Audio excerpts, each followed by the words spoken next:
Theresa Cantley, I am delighted, beyond delighted to have a conversation with you today here on LinkedIn. We're also live on YouTube right now. You are a Confidently Speaking member, which brings me so much joy when I see you in those weekly Zoom rooms. And you are also an incredible entrepreneur. You help leaders lead from the inside out. And so we're going to do a couple of things today in today's conversation. We're going to give, of course, the people who are watching right now tons of value, things to be thinking about as they walk into their lovely weekend. Mm. And we're also going to talk about what makes you you and what you're doing and why you do it, and a little bit about confidently speaking. So, are you excited? Oh, I'm super excited. Okay, good. I'm super like, and I love the weekly classes. I was traveling today, so I missed today's class, but I love like every time I go to one of those and I just feel so good. The people in the room, like, and that's what's so important. You have to have the right people in your circle. And the Yeah. people in that room every week are like they just make you feel comfortable. You can say something and you might think to yourself, "Oh man, I sound so silly." They don't care. They're like, "Yes, do it. Say it. Whatever you have to say. Say what you got to say." So I mean, it's amazing. It's an amazing group of people, and yeah, I love being in your circle for sure. Thank you. Well, I love being in your circle as well. And I would love for you to just share with our audience right now, who are you? What do you do? How do you serve? Well, first of all, I was looking at my title because you're supposed to put a title in, and I should have just I was gonna do it, and then I thought, no, I'll keep it professional, but I was gonna put Fly Girl because in in my new I wish you book, had. Uh-huh. I know I meant that I might have gotten in trouble Rules for are that. no, rules are meant to be broken, Teresa. Because in my new book, the opening line is, "When I was 16, my big dream was to be a fly girl on In Living Color." That's like one of the opening lines. So I thought to myself, I'll put that as a title. But no, I'd put business and leadership coach because that's really what I am. I mean, I don't know. I also think that is a little fly girl myself. It is. Totally It is. totally Totally is. is. So hey, they carve their own path. I carve my own path. Yes. So Yes, yes. and. So me, what do I do and who am I? So I am Theresa Cantley. I am, as I said, I am a business and leadership coach. I work very heavily with Main Street business owners in the hospitality industry. So retail, restaurant primarily, although I've worked across industries from biotech to lawyers to accountants and everywhere in between. So, but I love, love, love working in the hospitality industry with retail and restaurants. And we'll probably get into why in a minute. But Oh, yes, we will. yeah, but people ask me, they're like, what is it? What is it that you do with these businesses? And my Mhm. short answer has always been, I fix businesses. I fix businesses by building them or rebuilding them from the inside out Mhm. because you can't repair and heal what's on the outside in society if you don't Right, fix what's on the inside within your business. right. So the way that we do that is I work with the CEO Mhm. and the leadership team to really get clear on what exactly is happening in the business so that we can fix that core foundation. And then from there we can build scalable systems. We can really build a really high powered autonomous team Mhm. and really create an environment that promotes freedom, promotes purpose, promotes creativity so that everyone can thrive. I love that. Thank you for sharing how you're serving, and I pun intended, or maybe not. Uh, so I'm curious about the restaurant industry and how you got into the restaurant industry, and what are some of the like the common things that you see. I worked in the restaurant industry for 12 years, of course, because I had to live the life of a cliched actor back in the day, and so I actually loved it. I loved Mhm. working in the service industry because I also just love helping people feel good, giving them a great experience. So it was a natural fit to it. But I did see where some of uh, the the dysfunctions, if you will, occurred, and oftentimes it was the trickle down. Mhm. So I'm curious, what are some of the common things that you see? And if you could give us just a story, like a moment in time, where you were able to turn something around. Oh boy, I've got so many. So I like food. I mean, who doesn't like I food, love right? food too. So my husband said to me one time a while ago, he said, "What a better place to work in or to work with in restaurants because you like food so much. Mhm. So, and you like to go out to eat." So I started working with restaurants. I mean, really, the whole hospitality industry and working in retail went way back. After I had the dream of being a fly girl, then I wanted to be a fashion designer. So I spent a lot of time Oh, I did, and I went to fashion school. I went to fashion design school. I And, love I, my first retail job, I actually lied about my age. I told them I was 16 and I wasn't. I was only 15 just so I could work there. I won't say who it was because I won't get me in trouble. Although I'm 50 now, so I think the statute of limitations is over. So who's where that person is right now. They're like, tell it, girl. Who exactly. cares? Moved on. Yeah. So I was in retail, Uh-huh. and just always had a fascination for restaurant as well. And I just, for some reason, I always felt like there was a tie between the two. Mhm. But I went out of retail and out of fashion design and found my way into laboratory equipment.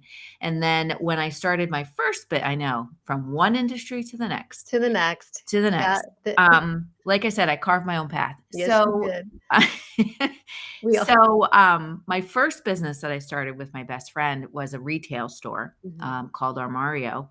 And then after we had started that business, it was it was during the recession of 2008. mhm, In 2013, 2014 was when I actually started my consulting business. okay. And back then, I grew up in a small area. Billy Joel made it famous called Allentown, Mhm, with his song. mhm, And I had met this gentleman who owned a retail store, and he happened to be using the same system that we were using in our store. And mhm, my husband and I were shopping in there. We used to always go to, it's a neighboring town, Bethlehem.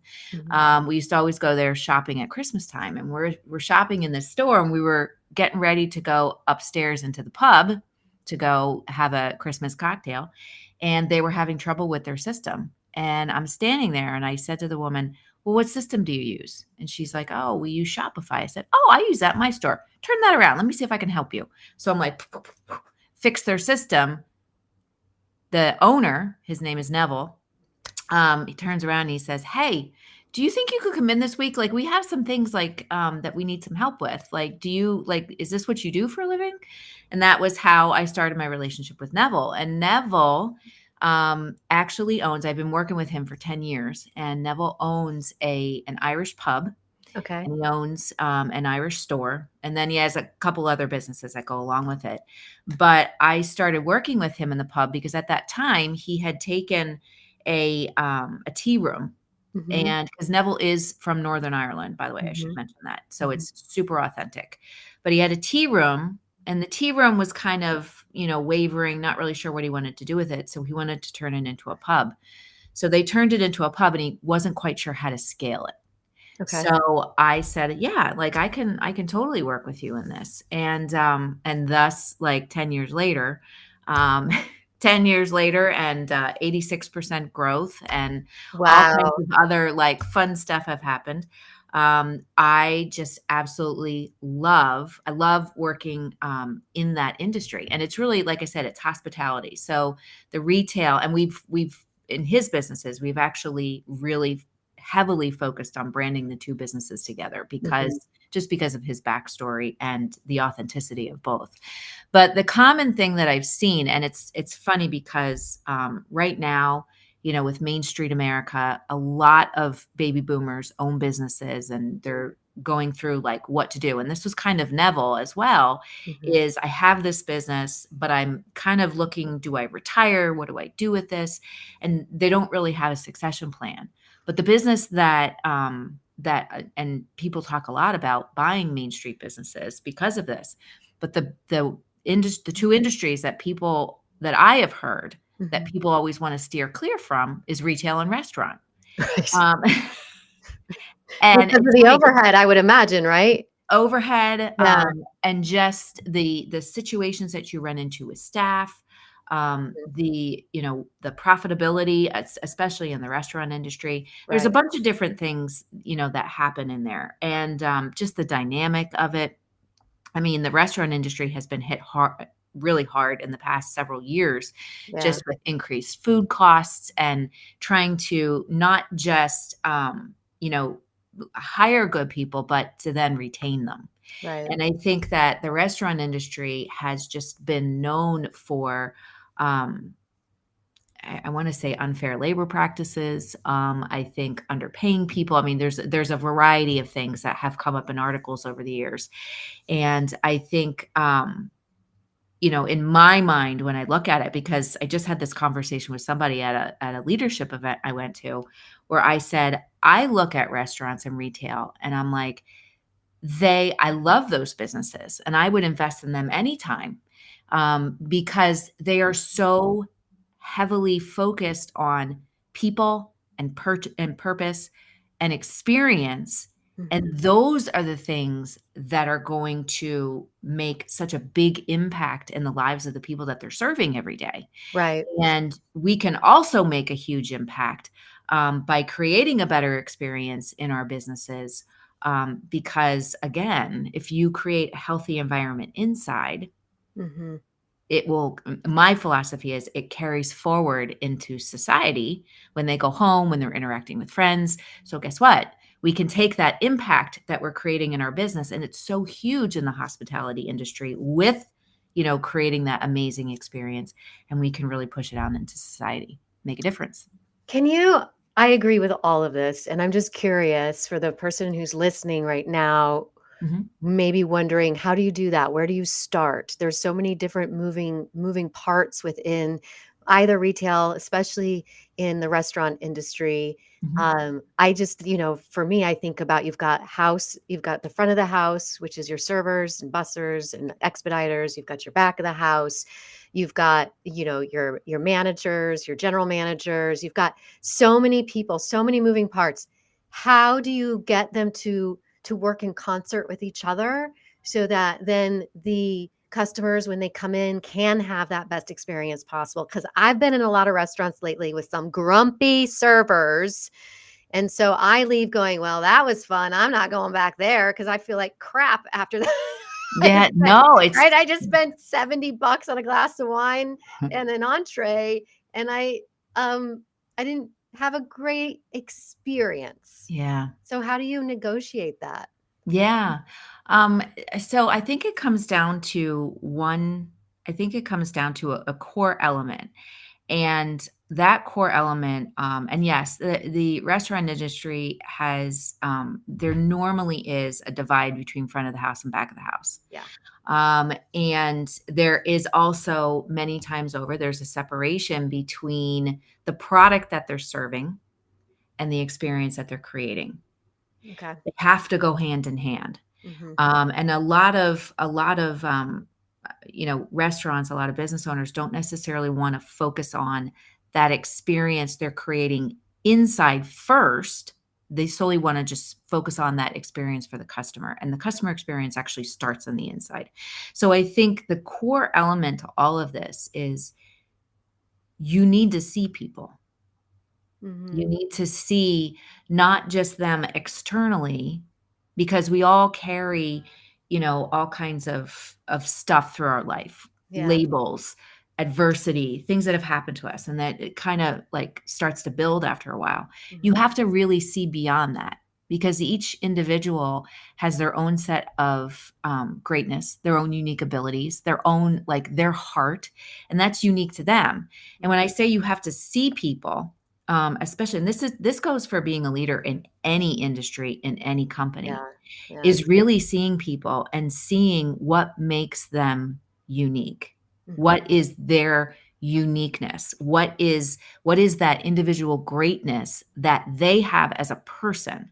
Mhm. And then from there, you can say, okay, this is what we're trying to achieve as a business. All Mhm. right. This is our purpose. This is what we want to, this is our vision. And when the two come together, they can co-create it with you, and they take a lot more ownership of things because they're part of co-creating that experience. Mhm. So it starts with that, like really seeing people. The question I talk to Neville about all the time, and I talk to all my clients is, as a leader, what do you want it to be like for the people who work for you, report to you, who you work with every day?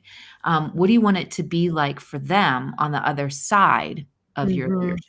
Mhm. And from there, then it's okay, how can I start to pull this greatness from within each person? I mean, I've worked with many executive chefs or managers in businesses. I mean, people get management. I'm a manager, so I'm a leader. No, not necessarily. Two different things.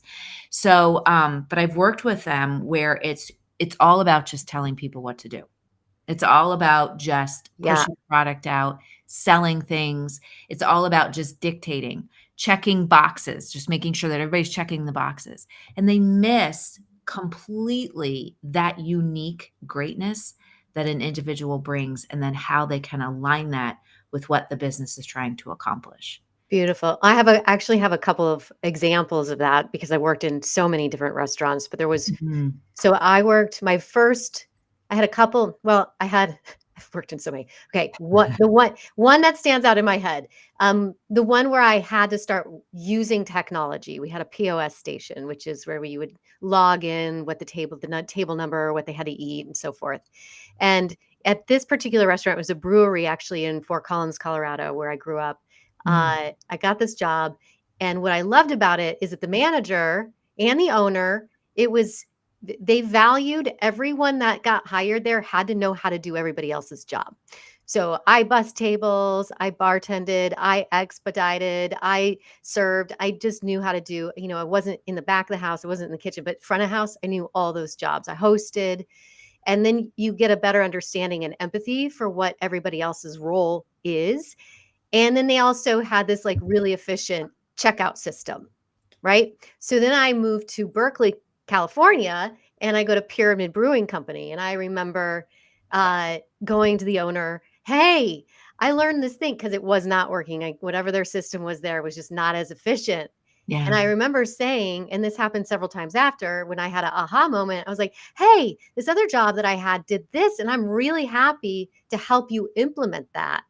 And that was a great example of what you're talking about. They could have said, no, this is the system that we've got. This is what we're doing. But that particular manager was like, show us. And so Mm. I was able to then take some ownership of that, show them this system that I learned at another restaurant, and then they adopted that. And that is what I felt empowered. I felt confident. I was super young. I was a little skeptical to offer it at first. But then in future jobs, I did the same thing. And it was empowering. I ended up Mhm. designing the menus for a Let Us Entertain You restaurant when I was living in Chicago. I just took all Nice. of my talents and I was like, "Let me help you." And then I got to eat for free all over the city. It was amazing. That's awesome. I love So that. yeah, so I just love what you're saying because 'cause I'm like, I got stories about and then I've worked for the restaurants where it wasn't like that. It was exactly what you talked about, which was like, it was all about execution. This is the way, this is our way, or there's no way, or the highway. And Mhm. you don't feel as, supported, and there's no growth opportunity. No, and I've worked with businesses. I've worked with a variety of businesses, and Mhm. one in particular, a restaurant where they had a person who was a high-level leader in that business Uh-huh. who was extremely toxic, but it wasn't this super outwardly toxicity. It was kind of like underlying. Mhm. And that person was a person where if somebody brought an idea and it wasn't theirs, no way, like, it wasn't going anywhere. And I know that over time, even though this restaurant was doing extremely well, over time, it was very wearing on the staff. And at first, you didn't really see the morale issues, and I'm interviewing people and I'm coaching them, and I'm starting to piece stuff together and say, something's not right here. Mhm. And, people are feeling like people are feeling disgruntled. They're feeling like they can't share their opinions. They're feeling like they can't be creative. In a restaurant, like that's one thing you want to thrive on is creativity. Yeah. And it was, I mean, people were starting to leave and it was like, what is going on here? And it took a bit of digging to like get people to really start to open up until we figured out what was happening. So then we could go back and we can fix it. But it started to impact because like I said, customer experience starts on the inside, not on the Yeah. outside. You have to start on the inside. And you have to make it creative and empowering and a thriving environment for the people who are carrying out that experience to the customers, to the community. You have to work on that first because if you don't, you're going to squelch everything else because Yeah. they're going to feel like we're just robots here. And nobody wants to feel like that, No. And right now, in many businesses, people are um, people are just miserable, not happy, frustrated, because they feel like either they're going to be replaced or that they can't share their creativity, that they can't share their ideas for fear that either it's going to be frowned upon or they're going to get in trouble or somebody's going to steal their idea, and we don't want Salad. yeah, and we don't want to create an environment like that. So, Yeah. when I work with people, we focus on, you brought up the POS systems. We focus on ways that we can um, really, as I'm going to go back to what I said before, with really bringing the greatness out in somebody. So Mhm. we focus on ways that we can teach them a lot about the history of the business, the story of, and I'm going to specifically speak to restaurants, the story of the menu items and the recipes and the story of different services that they offer and really creating that experience that engages all of the senses, that makes people feel comfortable. I like to call it the third place. It's a place where it's not necessarily work, it's not home, it's that place where people can go and relax and escape the stress of the world for a bit.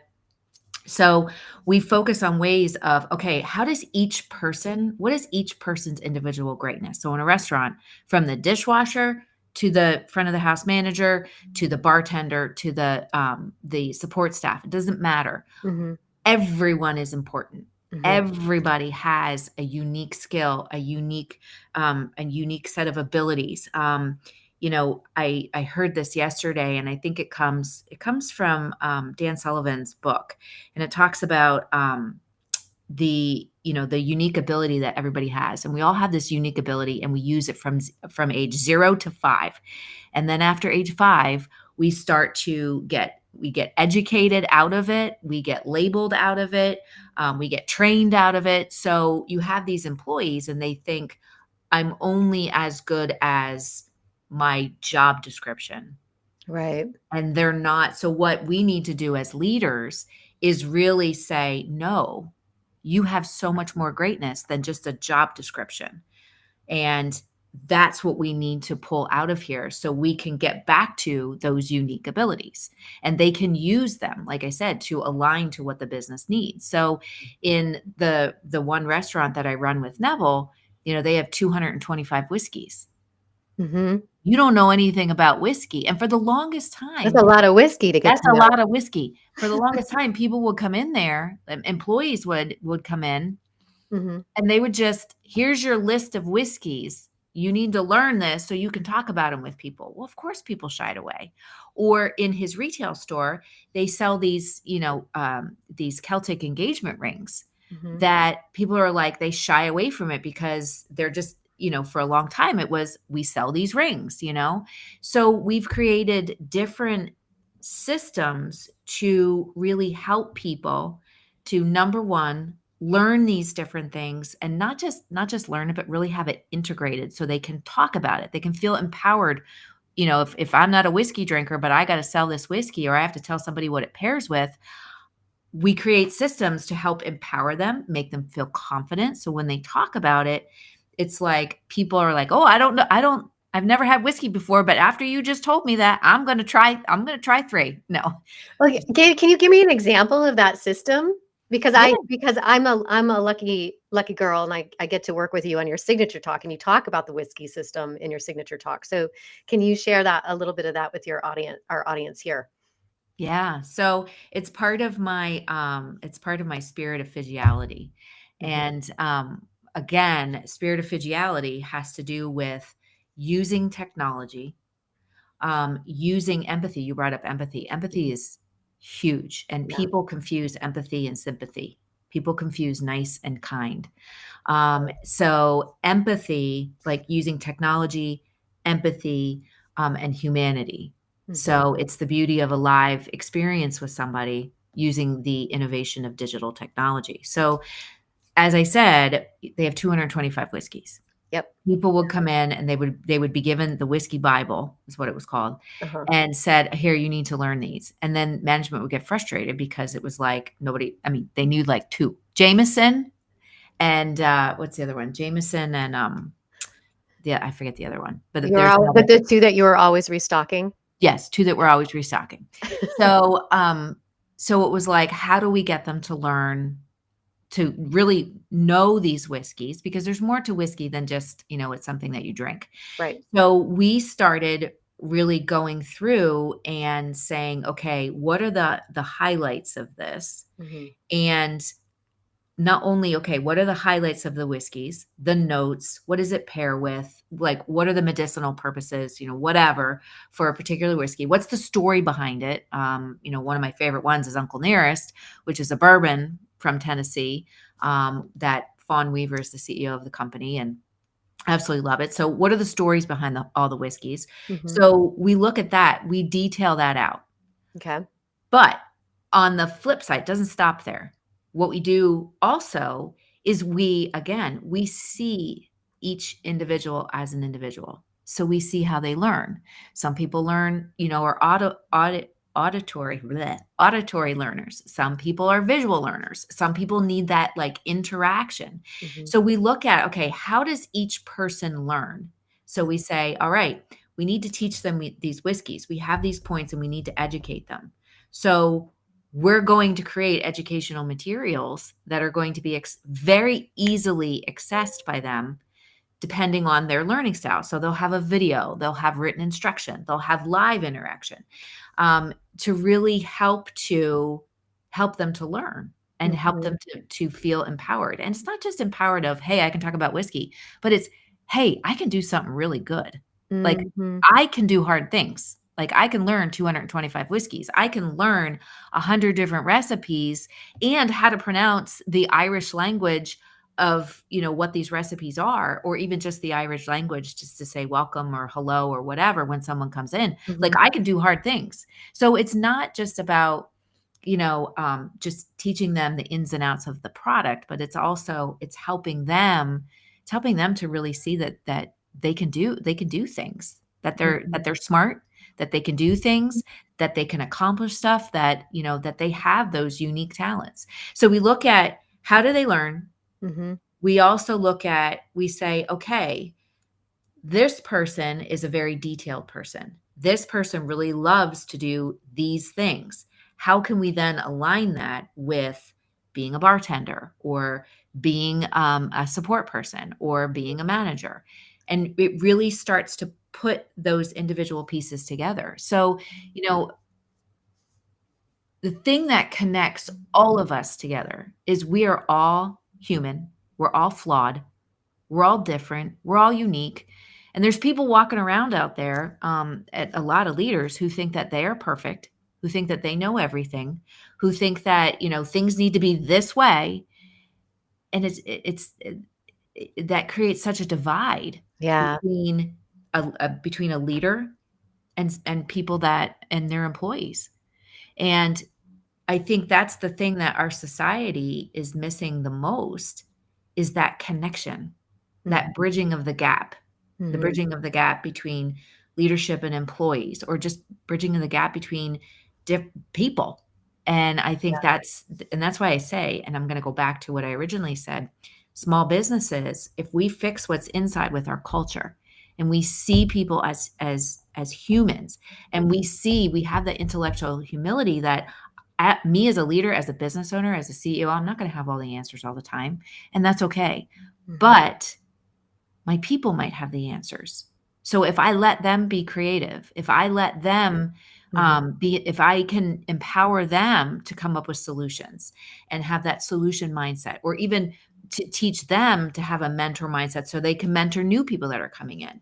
Like, Mhm. we're going to create a healthier culture in that business. And if we do that, we can push it out to society and we can really repair, a lot of the things that are happening out there.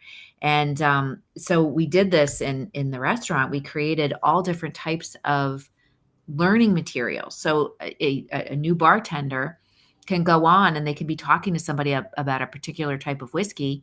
They can pop up a screen really fast if they don't know what it is and they're Mhm. stuck.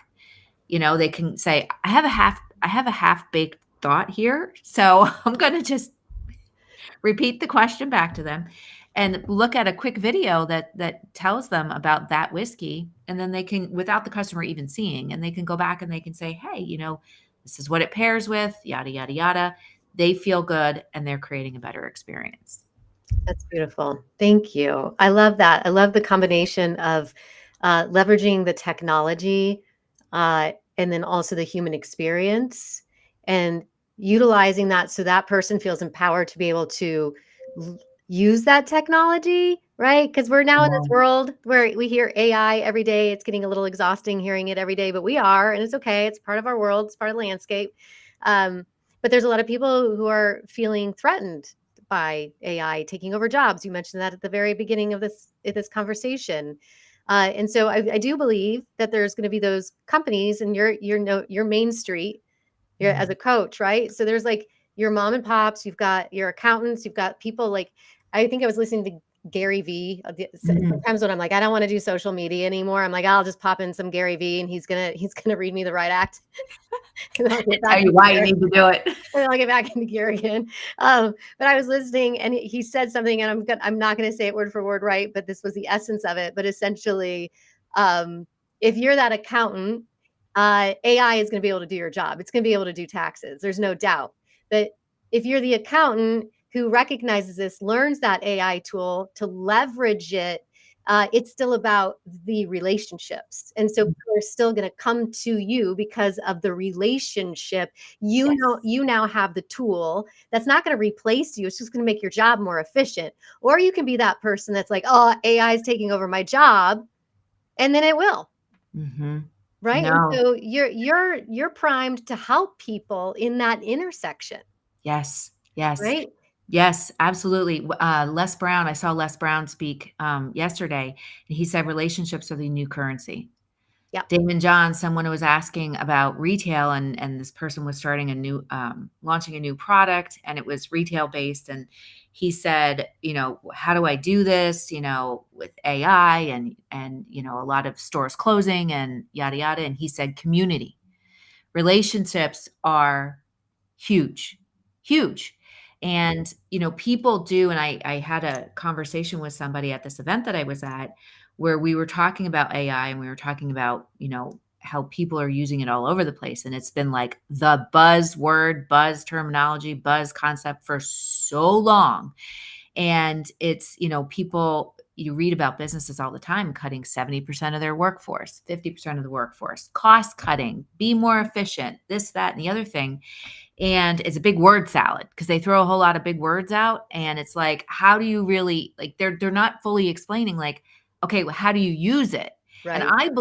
I believe that AI can absolutely help us. I Mhm. believe we need to fully understand how it can help us in our industry, and how it can help our people. I don't believe that it replaces people. And for industries where, yes, AI could make things more efficient, I do believe that, again, finding people's greatness, reskilling, Yeah. using, like, how are you going to use AI? What is it going to do to help you and enhance your business? And how can you reskill people? Because AI it's not going to replace human beings. It can't. It doesn't have a memory. It doesn't have creativity. It doesn't have something that is so extraordinary in human beings, which is imagination. Mhm. And technology can help us use our imagination and enhance our imagination, which is going to create more innovation. So that's why I believe it's not going to replace people.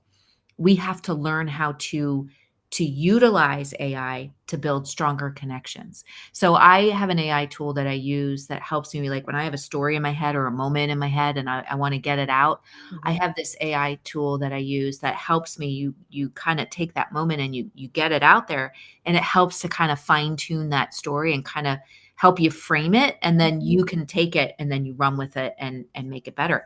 It helps because it takes that, like, okay, well, this is a story, but I'm jumping from point A to point Z, back to B, back to, so it kind of helps you with that to streamline things, but it's not going to replace me because it doesn't have my memory, Right. doesn't have my experience. And that's the thing, is that human beings develop relationships. Computers don't. Yeah, and there's also there's a magic about there's a kinesthetic, energetic magic too about collaborating with other humans. Like I've just noticed Mm, that when I collaborate, let's just say with ChatGPT as an AI tool to help me generate uh, information, or if I'm trying to do like a creative project of sorts, and I'm looking for that partner. Actually, it's interesting because I've been reaching out now more to people that I respect creatively, to help me brainstorm some of the solutions that I'm looking for, and I just find it so much more effective, mm, because there's a little bit of a mind meld that happens when you mm. spend too much time. For me personally, I can't speak for other people, but for me personally, there's a little bit of a mind meld that happens if I spend too much time in chat gpt, just like because it's Totally. like endless. It's Totally. endless. I can't tell you how many times I've had like an idea when I've woken up in the morning and I go to chat gpt and I get all excited about it. I don't even know where to find it now. Like, it's Yeah. just lost in the sea of the other gazillion In ideas the that I've rabbit woken up hole. with. It's in the rabbit And hole. it does. It becomes a little bit of a rabbit hole. So there there is, for me, that need to be in a room, to make the eye contact, to generate material. And I am seeing people wanting to be in person more for events. So Totally. I I'm feeling like we've kind of been inundated, like we came out of a pandemic, then we got inundated with AI. and now and now we're all like, "Oh my god, like, We're just help gonna keep me." throwing stuff at you. We're just gonna throw some You shit at got you. this. You got this. Figure it out. Just figure it out. We're just gonna Um, keep throwing this at you. yeah. Creative disruption. Yeah, exactly. But I think the work that you do is so incredibly important. I feel like we're in that place and time where it is needed more than ever. I feel like the inside out model, and I didn't ask this question, but I would imagine if you have that resistant leader who has all of a sudden woke up with some self-awareness and was like, I'm gonna hire my Theresa. That you have to do some work with that leader first, right? You have to, there's a mindset shift that needs to happen there. And I would imagine some systems that need to be put in place there in order for that person to be in better service to the people that they're employing. For sure. So it's a big job.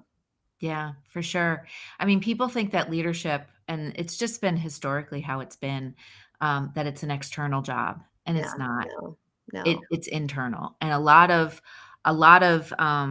the business owners that I work with, they've had they've owned their business for so long. They've Hmm. done the same thing, Hmm. and they don't necessarily know what it really means to lead, because Right. they again, everybody has thought it's just an external thing. Hmm. And the thing that we have to focus on first, which is the first section in my new book, which is all about the internal piece of leadership. And Yeah. it really comes with really facing yourself and asking yourself, who do I want to be? Not just who am I, but who do I want to be? Yeah. Because then with the external piece of it, we can say, what do I want it to be like for others on the other side of my leadership? But Mhm. that first piece, and we have to tackle it first, is we got to do the internal work. Mhm. Because if we don't do the internal work, you're going to layer on, because remember, 0 to 5, we have these unique abilities, and then they get trained away, educated away, labeled away, limiting beliefed away, whatever you want to call it, and we carry that with us. So as we are, moving and we're asking ourselves that question, who do I want to be, which is the personal growth factor that's huge with leadership. Um, we have to start really tackling, like, because if we don't tackle that hard stuff, if we don't and tackle those internal challenges, those limiting beliefs, those labels, those frustrations, they just keep getting layered on. And guess Yeah. what? We end up transmitting that to our team. Yeah. So our core values, even though we say they're one thing, we're actually showing up completely different. Mhm. So, yes, doing the internal work first is so super important. Then we can work on the external piece. And then we can actually, between those two things, when they come together, with that experience that we're creating, that's what happens along the way. We start to really define and create and nurture that culture in our business. Beautiful, beautiful. Teresa, it is you and I could talk for hours. I know. We really could, which I love. And I didn't even have caffeine this afternoon. Oh my goodness, I didn't either, and I should have. So I'm gonna put your QR code up here because I can. So if Awesome. you're watching right now, please follow Teresa. Please connect with her here on LinkedIn. This goes directly to her website, so you can learn more about her. So you can scan that now with your phone if you happen to be at your desktop. If not, then take a screenshot of that because you're gonna want it for later. Uh, Teresa, it's always a pleasure to speak with you. I can't thank Jamar Jones enough for introducing the two of us because Jamar had hosted an event, an experience here in New York City, and you and I got to be on a billboard in Times Square together, which was We very did. fabulous. And then we got lost. We We got got lost lost in New York City together, going to get a cup of coffee, and going to we get a cup didn't of get coffee because coffee. I thought I knew where I was going. I acted like the cocky New Yorker and thought I knew it, and I got lost in my own city, but it's It's okay. okay. It's alright. It was like the out of towners. It was like the out-of-towners, but we had a little bonding moment, which I love, and now here you are. I get to work with you on your signature talk. You're a part of the Confidently Speaking community. I know. Jamar So and I grateful. now are gonna host a retreat in October I that we're know. excited about, so thank you. Again, grow your circle. Yes. No, absolutely. And Jamar, if you're watching, which I think you are, thank you so much for introducing me to this amazing lady. And anybody who's watching, if you want to really learn, really find your voice. I don't even want to say learn, but really like find your voice and get it out into the world. Get your message out into the world because the world needs you to do that. Yeah. You have got to work with Meredith. She Thank you. is amazing. I mean, she's just incredible. I can't even, like, incredible. Words don't even describe it. And, Thank you you. know, just to really figure out what that message is that you want to share, what that mission is, so that you can really impact the lives of others. And that's what we need to do, is focus on making a positive impact with people that we interact with every day, whether you see them or there's somebody online. And that's where, I mean, Meredith is just magic to make that happen. So, yeah. Aw, thank you for the kind words. I really appreciate it. Thank Oh, you. you're welcome. You're Thank you. welcome.